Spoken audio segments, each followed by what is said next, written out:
Subtraction म्हणजे वजाबाकीची गणित. आज आपण शिकणार आहोत मल्टिप्लिकेशन. मल्टिप्लिकेशन मीन्स मराठीमध्ये काय होतो त्याचा अर्थ? गुणाकार. मल्टिप्लिकेशन MULTIPICATION मल्टिप्लिकेशन म्हणजे काय? गुणाकार. ठेवते मी म्हणजे तुमच्या लक्षात येईल. नंतर हे मराठीतलं लिहिलेलं मी सगळं पुसून टाकणार आहे, तुम्हाला समजेपर्यंतच आहे मल्टिप्लिकेशन. तर बघा आपल्याला चौथा धडा आहे, 5वी गणिताच्या सेमी गणिताच्या पुस्तकामध्ये चौथा धडा आहे मल्टिप्लिकेशन. पेज नंबर 15 काढा सगळ्यांनी 15.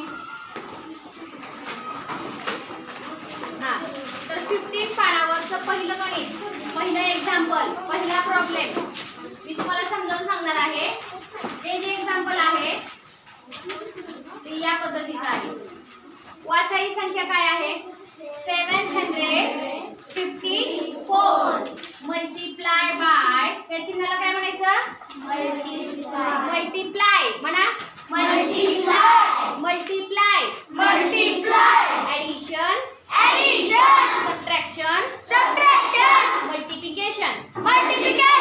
आता ह्या चिन्हाला आपण इथं काय म्हणलो होतो? Plus minus.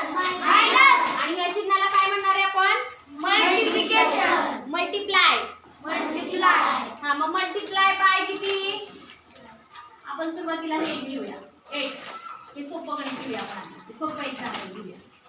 ठीक आहे. आपण अंक जे आहेत ते ह्याच्या आधी मराठीत वापरलेत. आता आपण अंक कशात टाकतोय? इंग्लिश मध्ये. सगळ्यांनी इंग्लिश मध्येच आकडे टाकायचे आणि एक्झाम्पल वाचताना सुद्धा इंग्लिश मधून वाचायचा प्रयत्न करायचा आहे.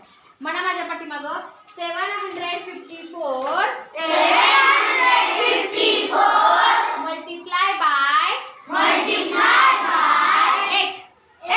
बरोबर. आता हे गणित नेहमीप्रमाणे सोडवायचे, जसं तुम्ही 4थी पर्यंत सोडवत होतात प्रणव तसंच सोडवायचं आहे. 8चा पाढा म्हणायचा आहे. 8च्या पाढ्याने वरच्या तिन्ही संख्यांना गुणिले करायचे. गुणिले म्हणजेच मल्टिप्लाय. मग म्हणा 8 चोक